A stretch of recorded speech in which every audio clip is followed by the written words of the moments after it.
Good afternoon and welcome to the third session in the NRAI's Insider's Guide to F&B powered by Paid Puja. The idea behind this series is to enable and empower restaurants and cloud kitchen operators with the tools and know-how to run better businesses with the help of knowledge sharing and experiences of industry veterans. This is a monthly series, and each month we cover different subjects that are integral to business growth. Our previous sessions were on marketing strategies, including one which was focused on digital marketing.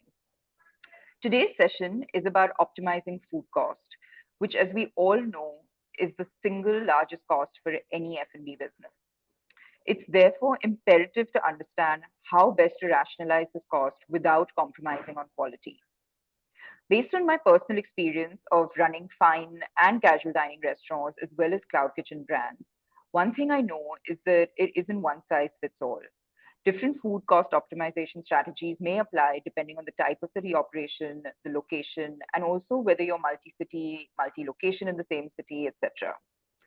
So to elaborate on this further, we have two speakers today. The first is Dheeraj Gupta, who is an Indian business owner and fitness enthusiast. He's the founder and MD of Jumbo King Foods, India's largest homegrown brand of vegetarian burgers.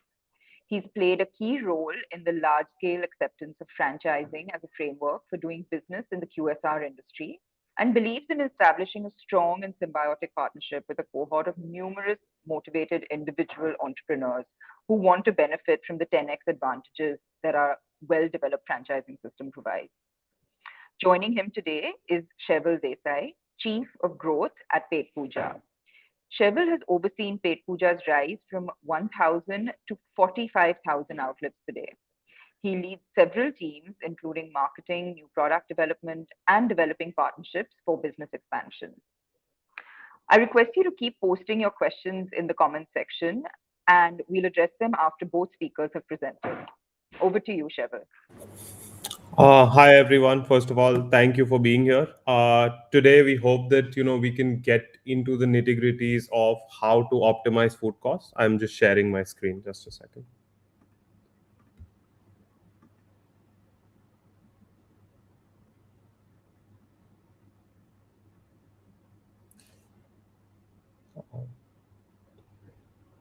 Neha, can you ensure that my screen is being shared? Yeah, perfect. Okay, so I hope that all of you can see the screen. Just a brief about Paid Puja. Paid Puja is India's largest restaurant management platform, powering over 45,000 restaurants across the country. Today, I actually want to take you through an entire holistic process of how food cost optimization and inventory optimization should be implemented in any F&B outlet.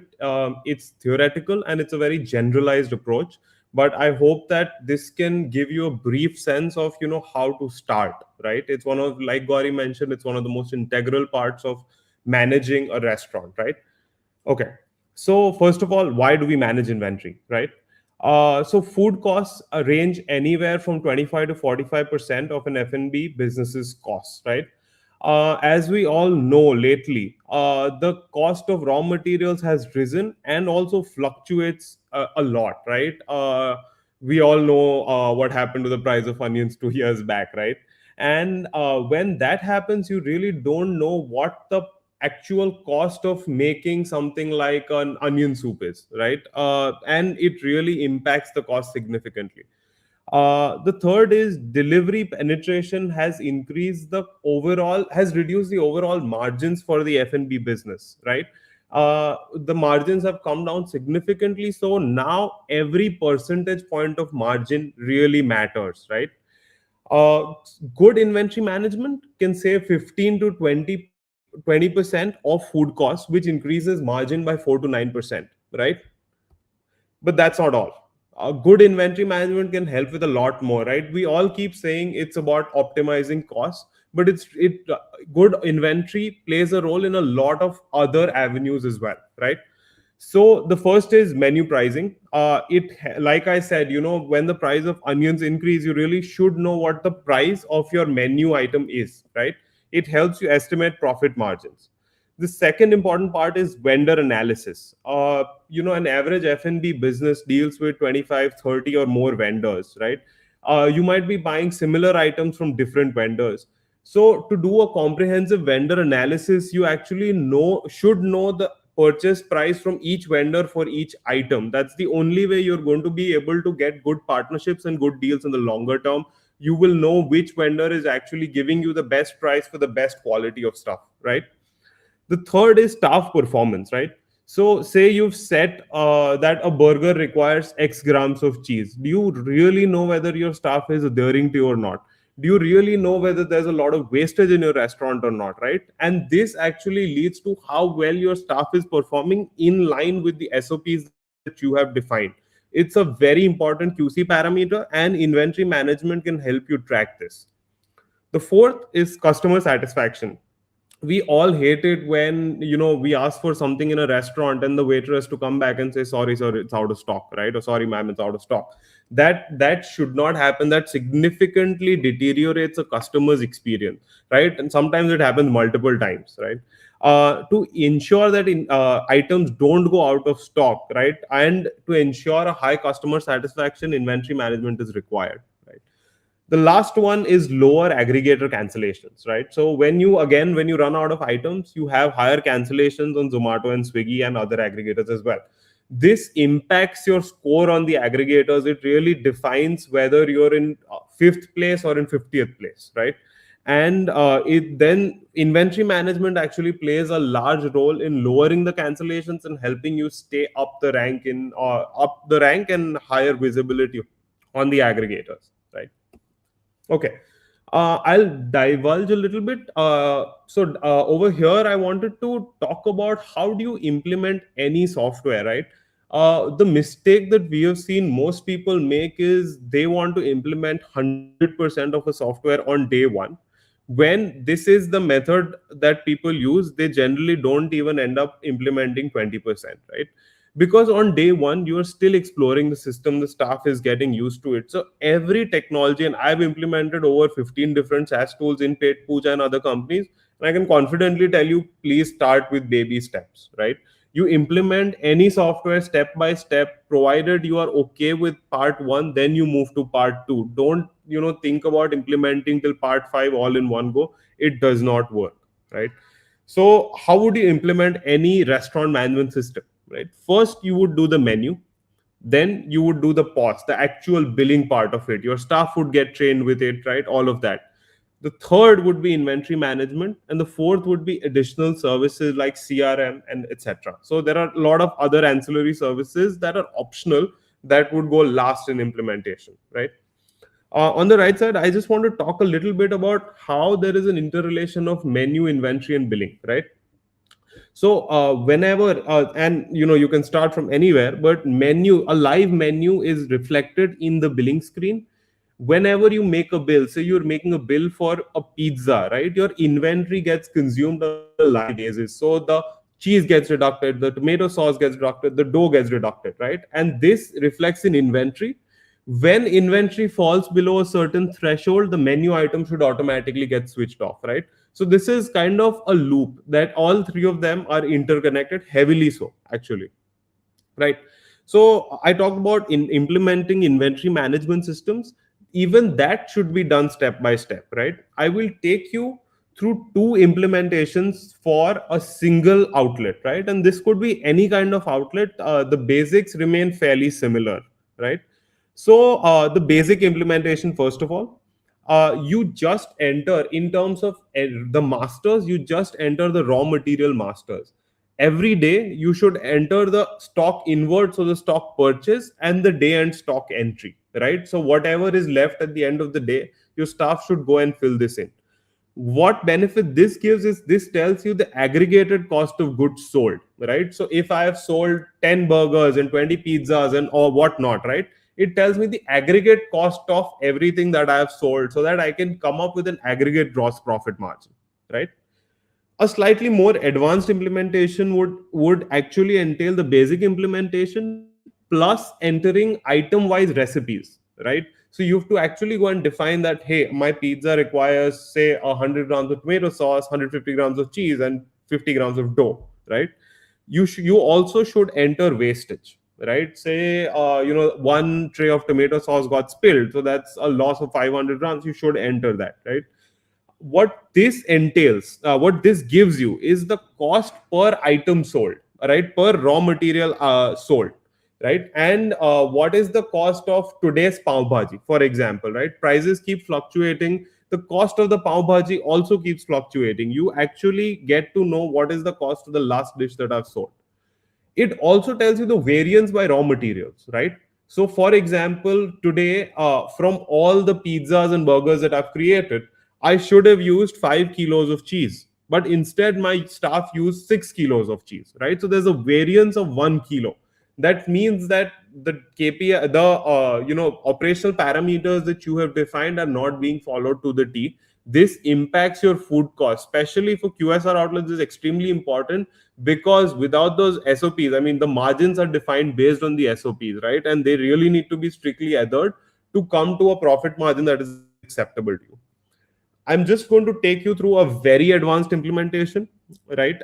This would actually happen once you cross around 10 outlets, right? So I'm just trying to show you a view where there is a central kitchen and there are various types of outlets attached to it. One is a company owned, company operated outlet, one's a franchisee owned, company operated, and the third is a franchisee owned, franchisee operated FOFO outlet, right? So for the company owned, company operated outlet, they would raise a purchase order to the central kitchen. The kitchen would transfer the goods that they've requested to the outlet, right? For between the franchisee operated and the company operated outlet, there could be a difference in the price that they are sold at, right? So for example, the central kitchen could sell buns or could sell potatoes, for example, to the FOFO outlet at a price X, while at a FOCO outlet it could happen at a price Y. Again, there could be an internal transfer between the outlets as well, and the FOFO outlet could be purchasing some things from an external supplier, right? The central kitchen can also initiate a complete delivery plan. Say a truck leaves there at 5 a.m. At each of the 20, 30, 50 outlets, what goods do they have to deliver at each of those outlets? The entire delivery planning can be done on a system. The central kitchen can also be attached to a production ERP system, right? Especially when there's a lot of batch production, or bakeries, as the production happens in batches, right? So the central kitchen can interact with the production ERP. The guys in the factory can actually use the ERP, whereas the central kitchen can use a POS and an inventory management software, right? There could also be more advanced implementations like batch wise inventory or barcode based, where you go to SKU level inventory, but those are not very often used. Batch wise inventory is used in bakeries, but the others are not very often used in restaurants or F&B outlets, let me put it that way, right? Going a little deeper into inventory management, there are certain other things that you can also do. There could be multi-stage recipes. So just in the example of a pizza, your tomato sauce is actually a semi-finished item, right? Because you boil tomatoes, you add certain, you might be adding other veggies to it, you add flavoring, seasonings to it, right? So it's actually somewhere in the middle. It's not a finished item, it's not a raw material, right? So you could actually have multi-stage recipes. This could take place in 10 steps, right? You also have unit conversion. So for an ice cream outlet, for example, you buy by the container. You buy probably a 10 liter or 20 liter tub, and then you sell by the scoop. So you need to be able to convert units, right? You need to know how many scoops are going to come out of this tub, right? The third thing is yield, right? So for example, if you are purchasing 1 kilo of onions, that 1 kilo of onions is not going to yield you 900 grams of usable cut onions, because you're going to have to chop off the top, chop off the bottom. There's going to be some things that automatically are thrown away, right, as vegetable junk. This happens in a lot of vegetables, and a lot of meat, could happen in dairy, right? So the yield is actually lower than, so when you invert it, the yield, actual usable item, would be lower than the what you've purchased, right? So all of this that I've shown you can be done in paid puja, and also certain other production management systems as well. But the basics, right? The basics always remain the same. Please make sure again implement inventory step by step. I think that will eventually lead to a system where you literally have a complete view of what is going on in your outlet basis inventory. Thank you. Over to you, Gauri.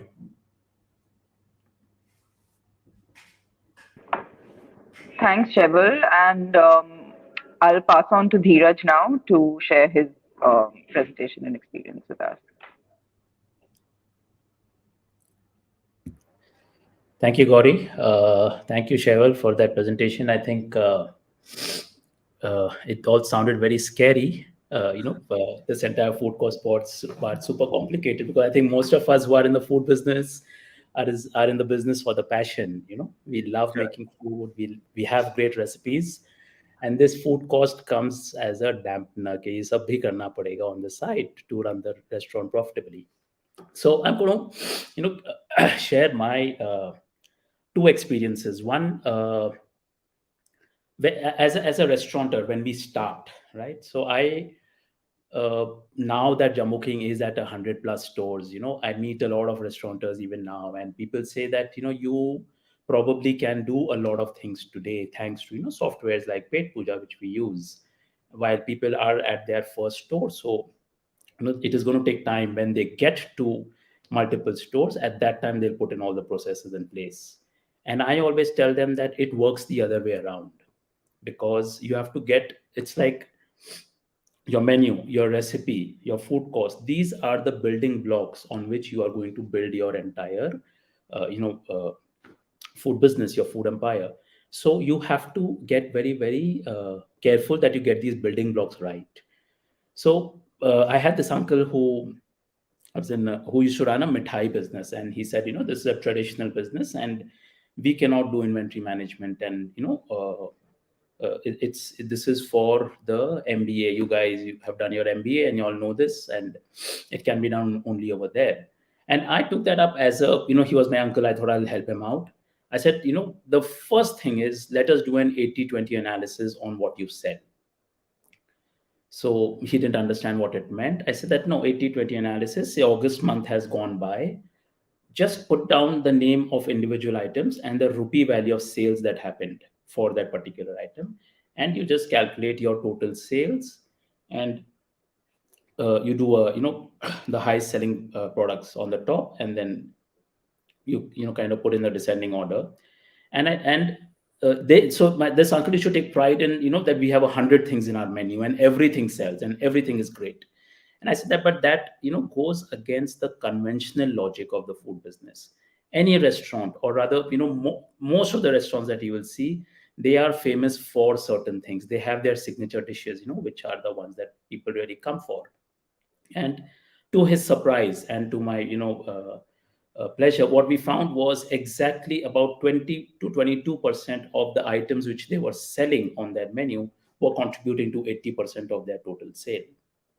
So, and this then I kind of did with with numerous other friends who are running restaurants, just for the kick of it, that let me see if this hypothesis works at someone who was running an Italian kitchen, someone who's running a Chinese outfit, someone who's running a South Indian outfit.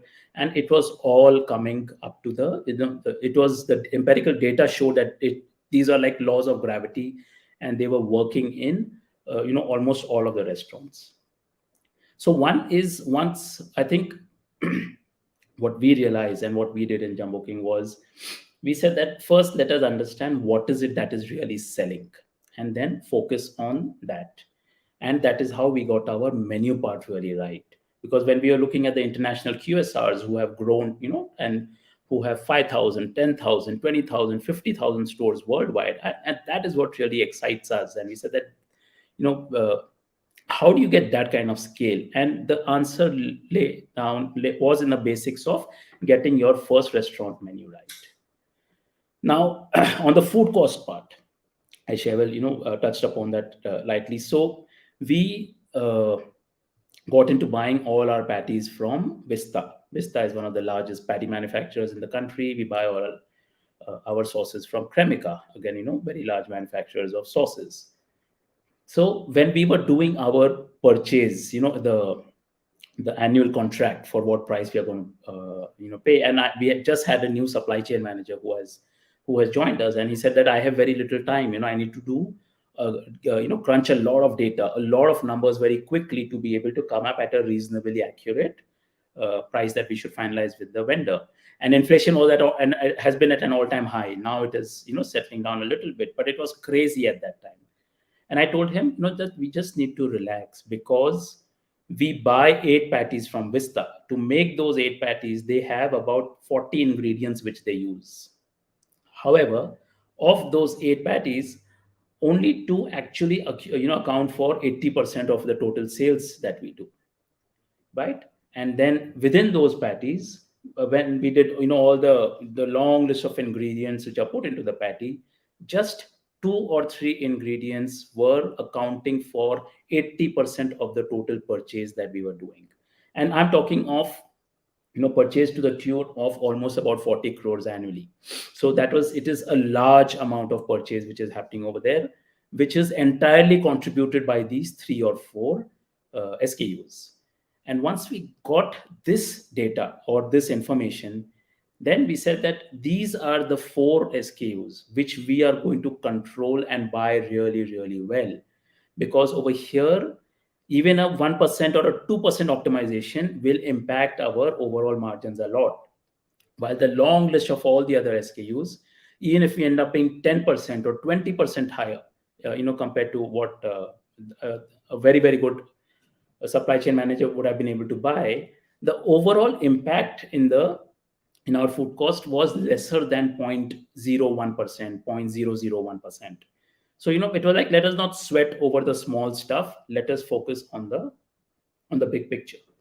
And this same thing exactly, it gets repeated in the sauces also, where we did the entire 80/20 analysis, which are the sauces selling, and then what are the key ingredients which are used for those sauces. So our entire purchase, so whether it be on sales of 100 crores, or as you scale up and you get to sales of 1,000 crores, our purchase is going to lie around these 6 to 8 key ingredients which we need to control really, really well. So I think restaurateurs, especially the new ones, they get a little scared, because of there are so many ingredients which have to be bought, and they want to buy them at the best price, and it gives people sleepless nights. I know, if someone comes and tells me that I'm buying onions at X price, and someone else is buying at at a 20% lesser, but maybe onions is not a very, very key part of my recipe, so I don't need to sweat over that. Of course I need to control it at some point of time. However, getting the 80% of the purchase right helps me get a huge head start. So actually, this topic I can go on for a long time. I know that I've been asked to crunch it in 20 minutes. A couple of more things that I would like to share is, when we started our store number 1, right? So at that time, the challenges, of course, we had got the recipe part and all of these things fine, and the best of suppliers. Like, I remember it was a funny incident where even when we were on our 5th store, and I had gone to APMC Vashi to buy potatoes, and the guy sitting in line next to us was the guy who was doing purchase for potatoes for Taj. I think we were at about 10 stores at that time.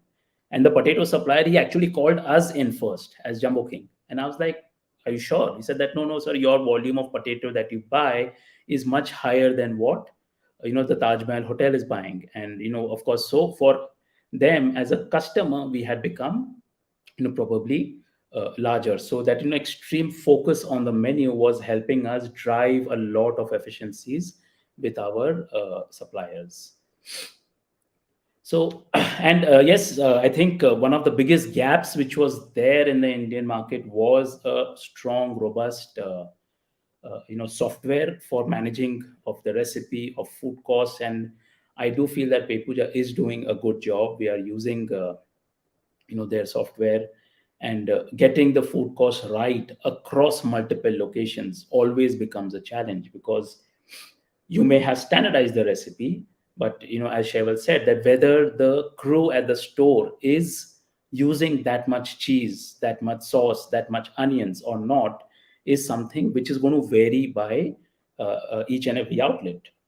And I think the smart way to control all of this, because a good store manager will have the food cost control, and a not so good one will not have the food cost in control. So we had to kind of define this as, how do I tell someone that he's not managing the store well, to a store manager. And so again, we did an 80/20 over there. So there is the deviation report of what is being used extra, right? We focused on the core ingredients, and we realized that if we had a very strong stranglehold on the usage of those 3 4 core ingredients, the food cost never varied between a maximum of plus and minus 1%. So I actually sleep very well at night, knowing fully well that even as we go into faraway locations, we get into Delhi, Lucknow, Hyderabad, the food cost is going to be very tightly managed, and we are going to get in our reports on a daily, weekly, monthly basis, whichever we may want to have a look at it. So I think, Gauri, I can we open it up to questions. You want me to share more? Sure. I think I can start with a few questions, and then if you can expand on that and add to it Yes. as you like. So one of the questions I have is that when you get into multiple outlet scenario, you the one of the ways to rationalize costs is entering into rate contracts, right, with suppliers. So it's not necessarily something that they might do with you if you have one outlet, but as you start um, having multiple outlets, that is your buying power increases, and that's something you can do. So how do you manage that when, like, Shever gave the example of the onions, right, which fluctuated so much. So one of the reasons, um, suppliers maybe don't want to do this is because when major fluctuations like this happen, they also lose out, and they don't want you to um, they don't want to lose out, but at the same time, you know, a lot of these contracts have stipulations that if they don't supply you and you manage to get it somewhere else, then they have to pay the difference, things like that. How do you sort of really manage rate contracts um, optimally? So that it's a wonderful question, Gauri, because I think the rate contract, the paper on which it is written, it is actually worth lesser than that, because when things go south and prices have gone high, even the best of vendors are not able to hold on to their prices. And what we have realized over the years, it is all about relationship management, which means what? You have to consider that your vendor is also a part of your ecosystem, right? You cannot be taking money out of his pocket and filling your pocket because you are holding a rate contract. It will not work in the long term. So only when you're very mindful that if onion prices have gone up, it applies to the entire market, right? You're not operating in isolation. So if you're able to do justice and give him that price increase, or I remember one of our suppliers, he understood the thing very well, and he said that I'm taking a hit of 10 rupees a kilo for this entire month, and our volumes were huge.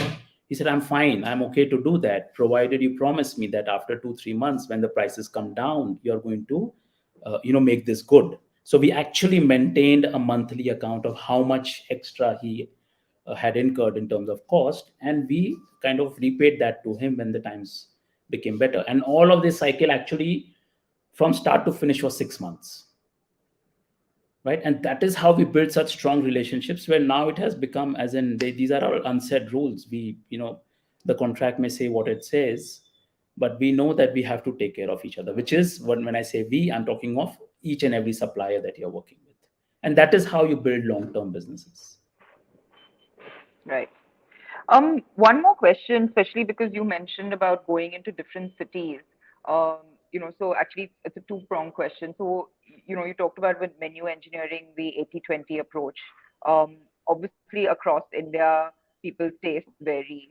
So, does that 80/20 also vary for you across Do you see a variation across the country?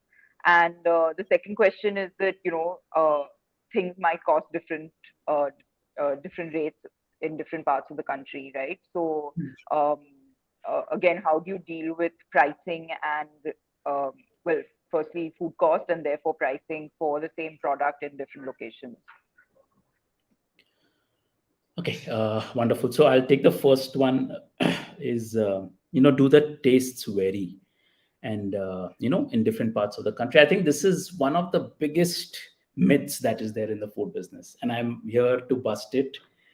Our experience says exactly the same two burgers which sell extremely well for us in Mumbai sell in Delhi as well as in Hyderabad. Completely different markets, right? And so it has got more to do with getting very clear about the kind of locations that you put up, the kind of target audience. So what varies is an 18 to 21-year-old aspires for pretty much the same things in all parts of the country, right? While a 30 to 35-year-old aspires for different things. A 45 to 50-year-old aspires for different things. So that keeps on changing, but that happens within Mumbai also. So I think if you're able to understand the food business as a science, na bahut maza aata hai. It becomes so interesting because we look at these as live, literal example experiments that we do in the market, and they are so powerful. They are all giving the same. It's like if I throw a stone from the first floor in Hyderabad, it is going to go down. The same thing will happen in Delhi. Same thing happens in Hyderabad. So whoever says that in India, the taste and the cuisine, as in it varies every 100 kilometers, I beg to differ. We are in a lot of the in many parts, and this is something which we can keep on debating to eternity.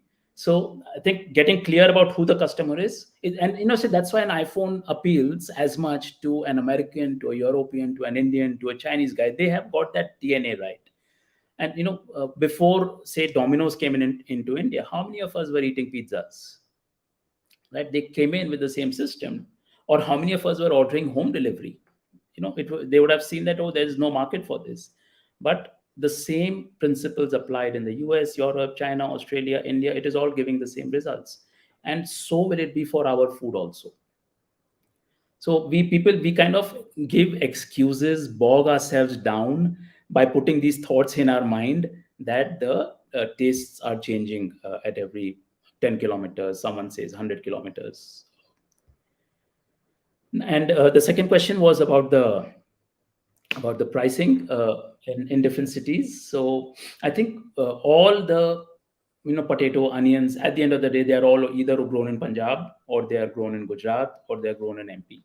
So as the market get more and more organized, you're seeing that the differential in the pricing is not actually that high. So what actually the only difference is the supply chain cost, because if I have to buy, say, the patty Logistics. Yeah. from this, the logistics cost, the patty if I buy from our plant in Philord, Chandigarh, and I have to bring it to Bombay, right, across 100 stores, across 70, 80 tons, there is a certain economies of scale that we have. However, when I have to transfer that same material for a single store in Hyderabad, my supply chain cost is huge. It is almost 10 times the supply chain cost in Mumbai. But that is how it is going to be. If I want to expand into that city, initially I will have to pay that higher cost. And as we build out that city, what happens is the cost will only keep on coming down. So once you understand that, then you're mentally prepared for the game. So what you're saying is that essentially you would still aim to keep your pricing uniform across the country Yes, and yes. deal with the fluctuation of food costs, but hopefully get to a point where then you can align even the food cost across the country, ideally. So because we're buying from a centralized factory, our the ingredient cost, the manufacturing cost, the packaging cost is Is unique. exactly the same. The only difference is the supply chain cost. Mm, And the supply chain cost alone is a differential of a max of about 3 to 4% in the worst case. So I know that a got it. particular store which may be far away is going to work at a 3 to 4% higher food cost. Okay.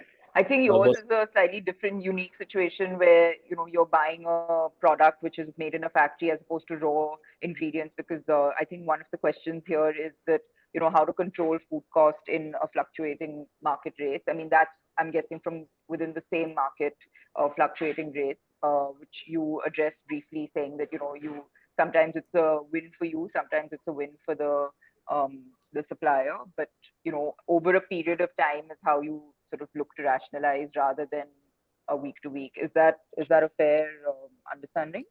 Yeah, yeah, absolutely. You have to look at it in the long term. And I think with the advent of things like DMart, right, things they are making the supply chain so much flatter, right? You have the same access, you have access to the same quality at similar prices, because the modern QSR, the entire retail business is developing. They are actually flattening the curve for all of us, and which is only going to keep on increasing. So I think we are going to be absolutely fine whichever part of the country are going to operate in, because DMart will take care of ensuring that the differential in the supply chain cost is minimized. Okay. This is a slight digression from the food cost per se, but I'm guessing, Dheeraj, this is a question for you. When you go into a new city, what approach do you prefer? Single outlet first or multiple outlets at the same time to distribute marketing spend? Okay, so I wish I had a perfect answer for this. So what we have what we do is we just focused it on the same type of customer, whether in Mumbai or Delhi or Hyderabad, and that is what really worked for us. So Gauri, what is really important is that we as restaurateurs, we need to get rid of these myths that the tastes are changing every 100 kilometers, right? If you're able to get rid of that thought, then only then will you be able to move with the next premise that, okay, so there is this cohort of customers who buys my product in Mumbai. I have to look for a similar cohort of customers in Delhi and in Hyderabad, and then their buying pattern, their buying behaviors are wonderfully similar. And of course the outlets, so because we franchise, we have to go one outlet at a time. And so but if again, it's the unit economics, one store doing well, right? That is what helps us put up the second and the third and the fourth store. And you actually don't need that much marketing money if you have got the customer need part. We are actually very sharply focused on what consumer need is being fulfilled. We say that it is the on the go snack, right? Mhm. So wherever people are in a hurry, they have a shortage of time. That is where Jumbo King works wonderfully. While if you are in a mall and you have half an hour or 1 hour to kill, you want to hang out with friends, we are not a great option Okay. for all of us There's a in our food question. business. Yeah, for sure. Uh, there's a question from Divyang Khanna. As mentioned by Mr. Sheval, food cost should be 25 to 45%. Wow, 45% is on the higher side for sure for any business. Um, what are all factors or heads do you consider in this number?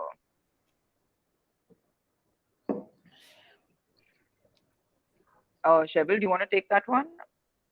Sorry, when do you?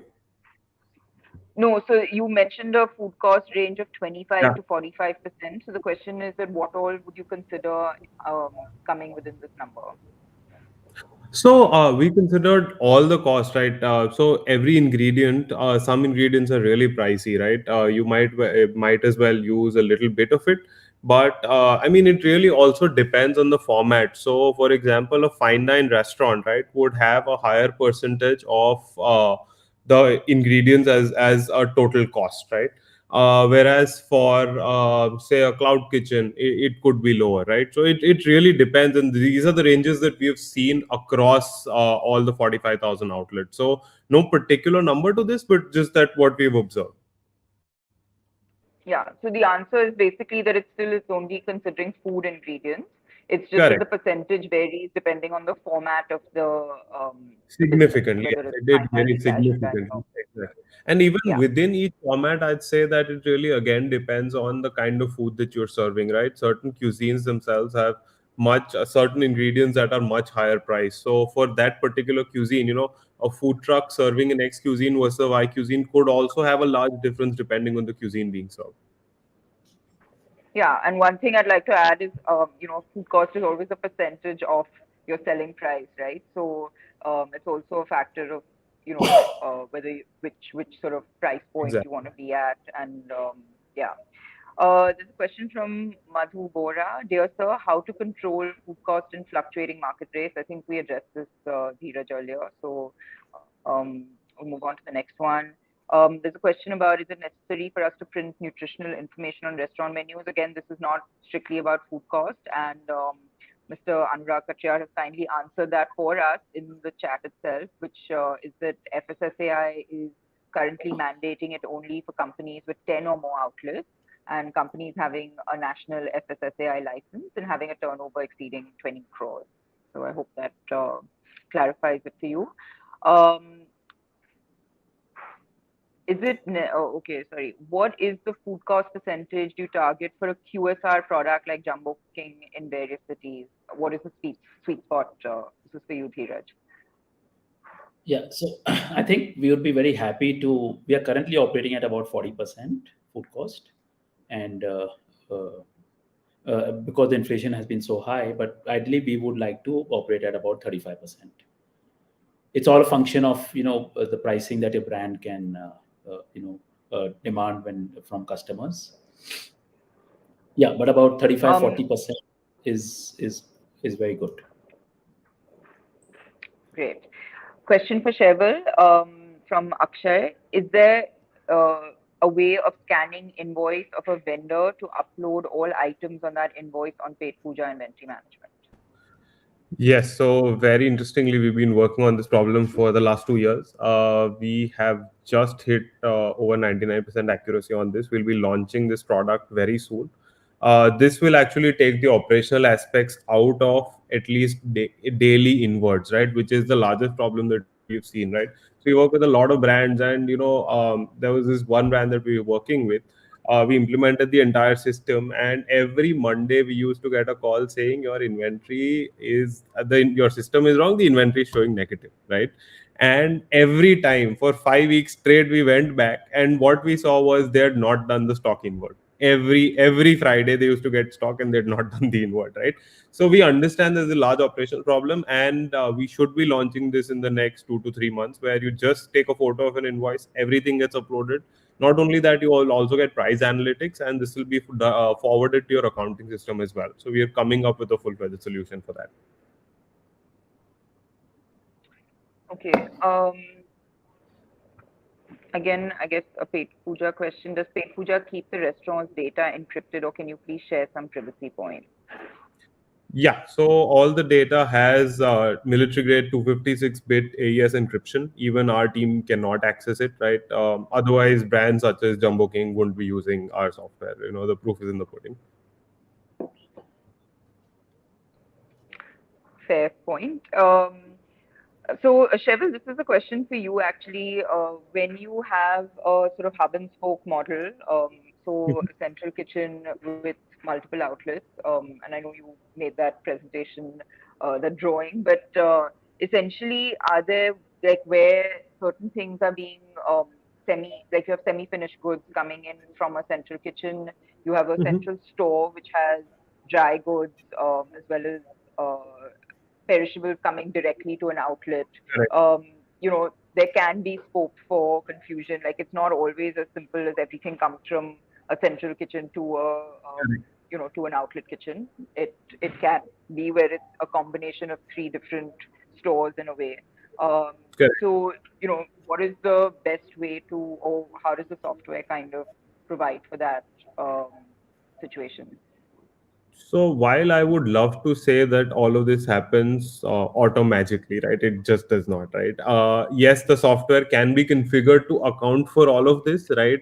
You can have categories of various products. You can set expiry. You can also actually say whether this is from an X outlet. So whether X outlet has sent you Y goods, or the central kitchen, or a factory, or an external supplier, you can tag all of this, right? And the software accounts for all of that. You can get all the associated reports, right?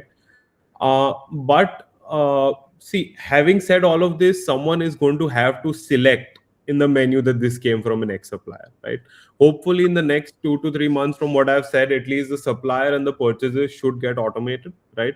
But and the central kitchen outwards are already automated, where you can raise a purchase order to the central kitchen and they send goods back, so it's already tagged as coming from the central kitchen. But after everything, there is going to be certain amount of operational tasks which you're going to have to do, which is why I clearly said that please only bite what you can chew, implement it step by step, and that's the way to go forward with any software. Okay, and sorry, just an additional thing to that. So, can the system also send requisitions directly or purchase orders to the suppliers? Yes. So, what if you set minimum levels? We can do that. Minimum and par levels, you can automatically trigger a requisition list to the But no, suppliers. not automatically, but even manually, Yeah, like order directly from the. yeah, you Um, can you can send requisition list, raise purchase order to a supplier also, and the items also according to supplier get auto filled. So if you're regularly buying cheese and paneer from one supplier, it'll as soon as you like the supplier, it'll automatically come down. So we've tried to reduce the operational task as much as possible, but at the end of the day, there is a manual process to it as well. So, Absolutely. can I add to Um, what yeah. Sheval just said, Gauri? I think we there is another logic to this whole thing, because what Sheval has been saying again and again, that step by step implementation. What happens is, we as restaurateurs, we want to keep on asking so many things out of the software while we actually don't use it. It's like, if I have to go from here to Pune, I can just drive down to Pune. I don't need to build an airport in Mumbai and one airport in Pune, and do all of that stuff, because I'm going to take the same amount of time, and it's going to be way cheaper if I just drive down. And yes, when the time will come to go to Delhi, we will put up the airports and do all of that. So what I'm trying to say is, just get your store operations, your store profitable. Focus on that. The technology has to be an enabler, right? Which means, if your business is doing well, your technology is going to help you reduce cost. We look at technology that way, right? We don't want a lot of fancy things and 10 things that the system can do.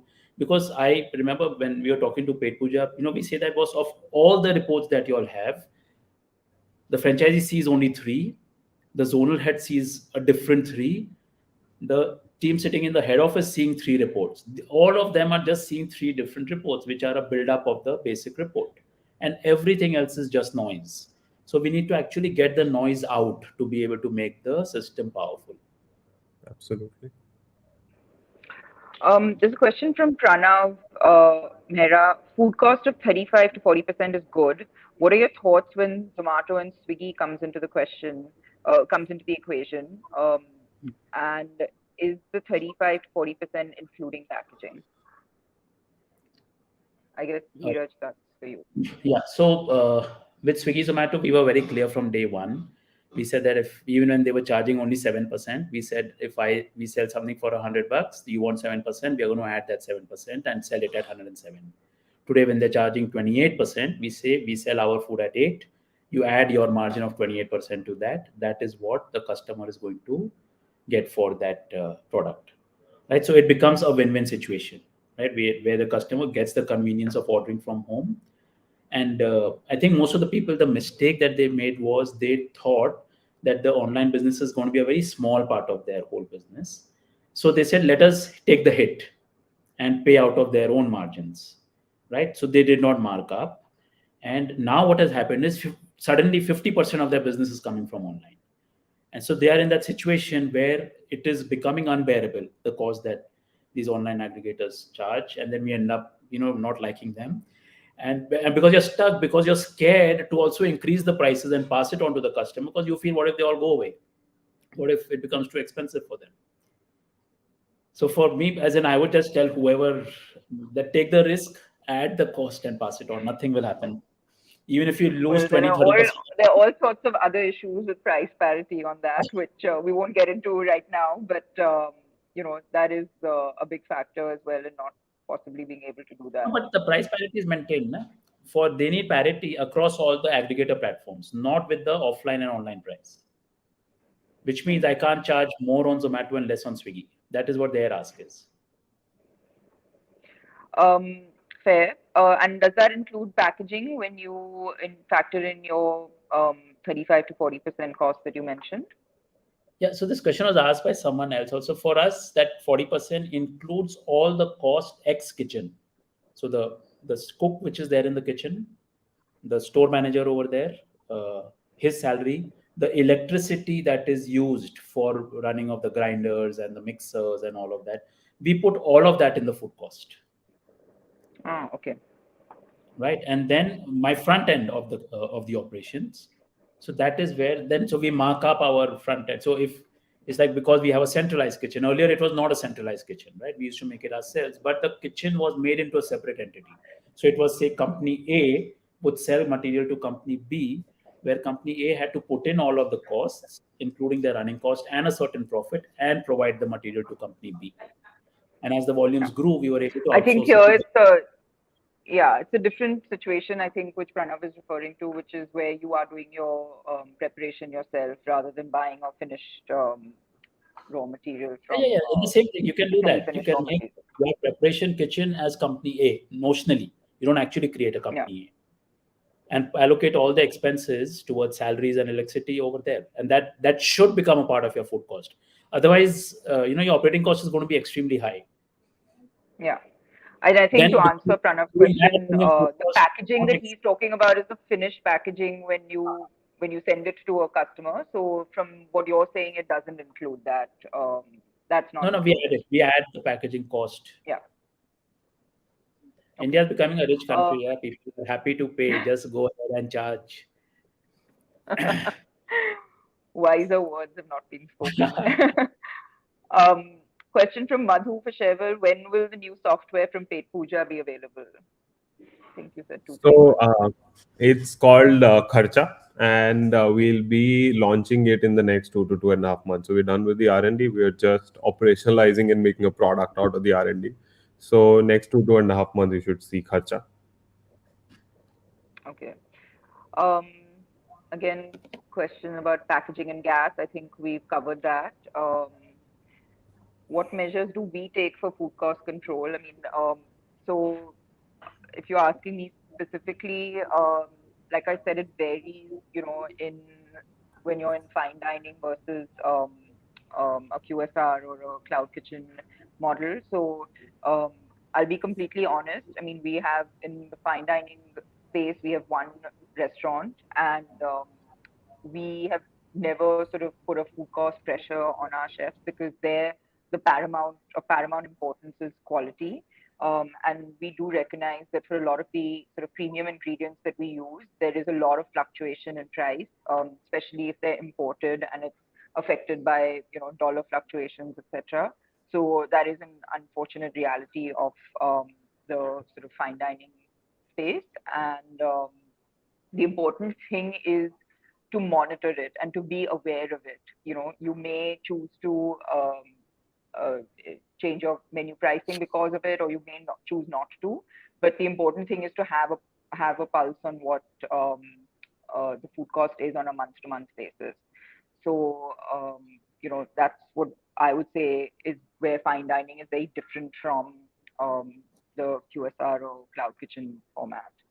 Uh, do we have a facility in Pet Puja in which details of vendors are there from where we can contact them?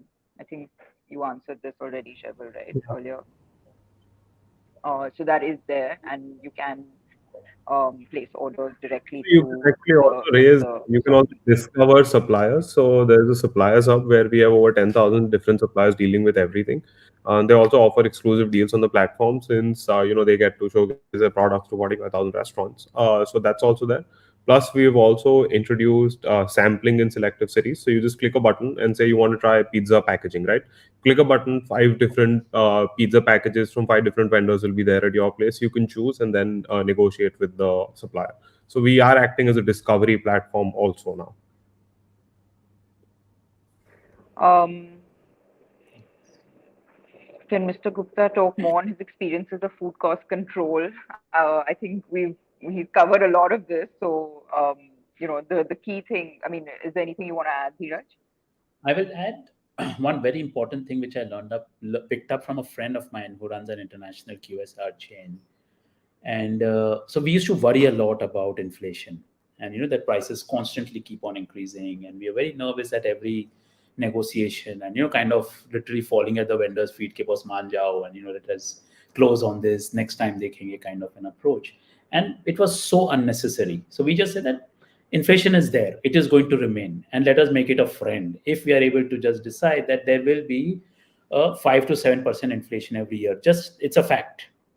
And then what we said is that we are going to take a price increase every year, right? It cannot be avoided. Like when we started Jumbo King, I remember we used to sell the basic vada pav for $5, 5 rupees, and make a lot of money selling it at 5 rupees.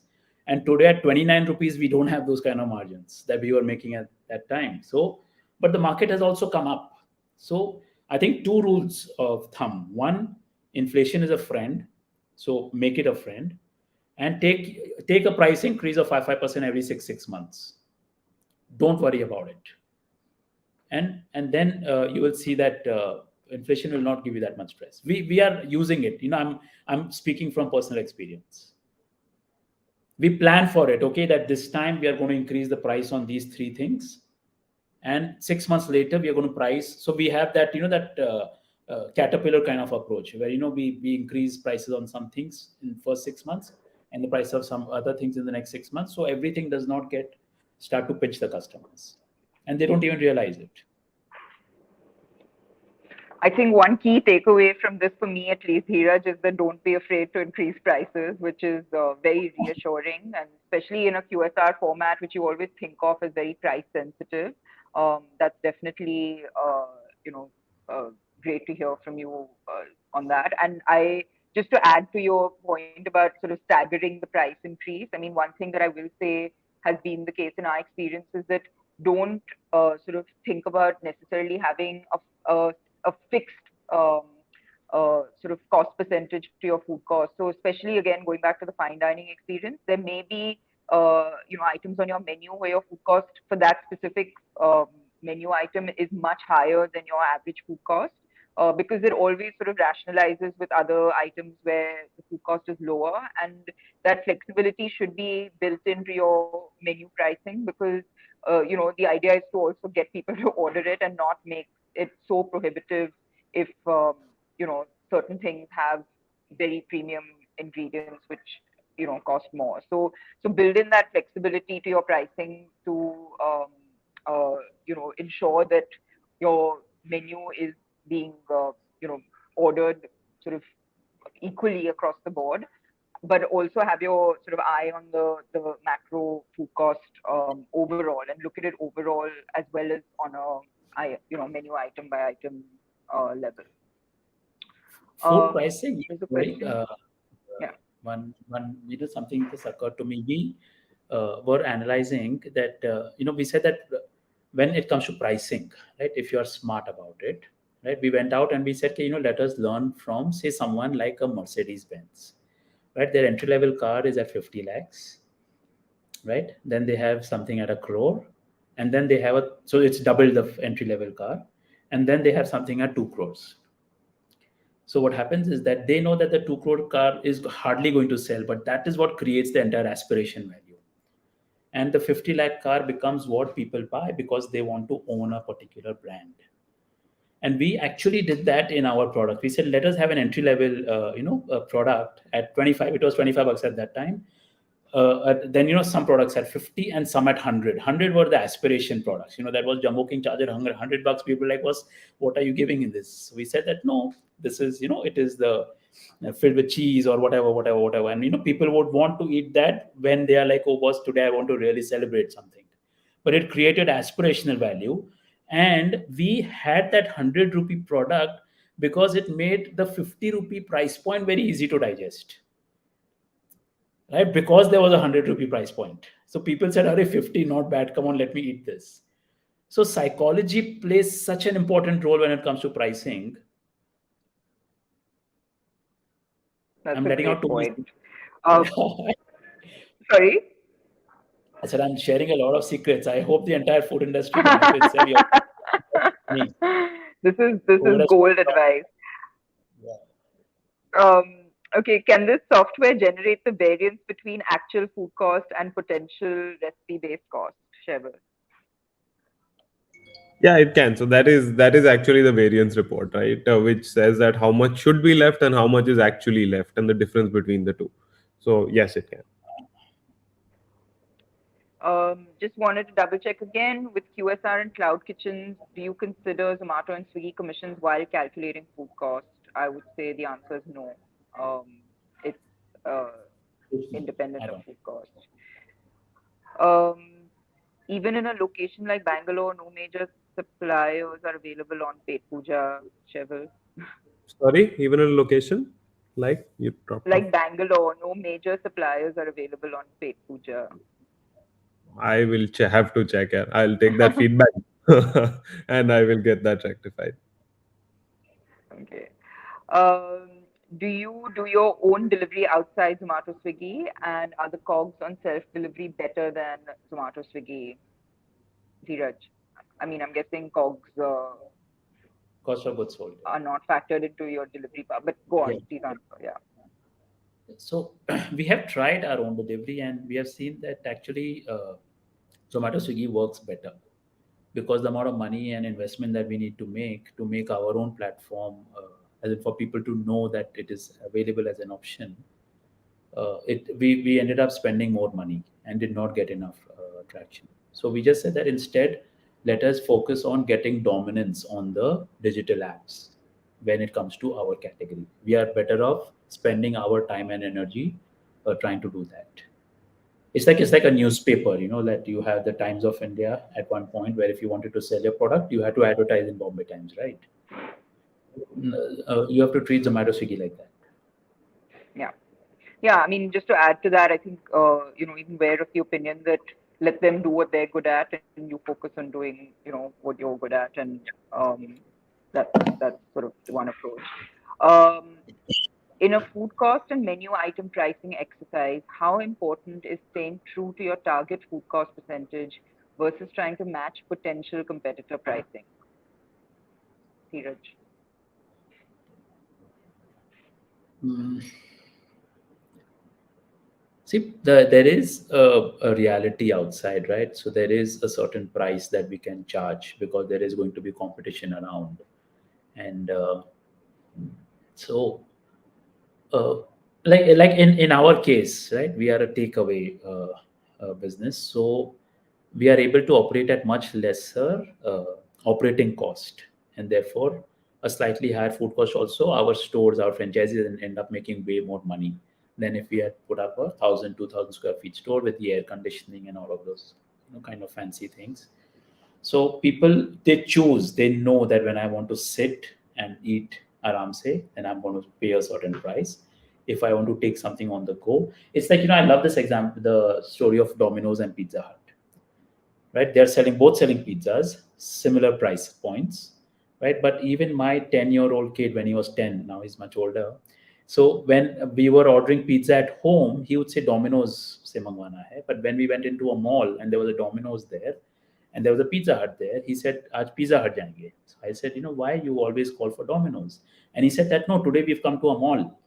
So we are going to sit and eat. I don't want to sit in the food court. I want that dine-in experience with a Pizza Hut. Because then, a 10-year-old's mind had decided that at home, Domino's, inside the mall, Pizza Hut. So get that segmentation clear. The customer, who is your Yeah. customer? And understanding on that is very important. Great. Listen, thank you so much, both Cheval and Dheeraj. This has been hugely insightful, and particularly your pearls, Dheeraj, on pricing strategy, and that was particularly interesting to listen to. And we all, Anurag's also mentioned, and I agree that we all love the Mercedes analogy, and I think we're all going to go back to the drawing board for sure after this session. And Cheval, thanks again for sharing Sure. the potential for what we could all be doing with food cost data. So I hope you all found that interesting, and also thank you to everyone who tuned in and asked questions. There will be the session will be available on NRAI's website, which is www.nrai.org. Um, and so you can refer back to this or share the presentation with anyone from your team in the future. So thank you again for tuning in, and do stay tuned in to NRAI's Instagram page for details about the next session next month. Thank you. Super. Thank you. Thank you, everyone. Thank you. Bye.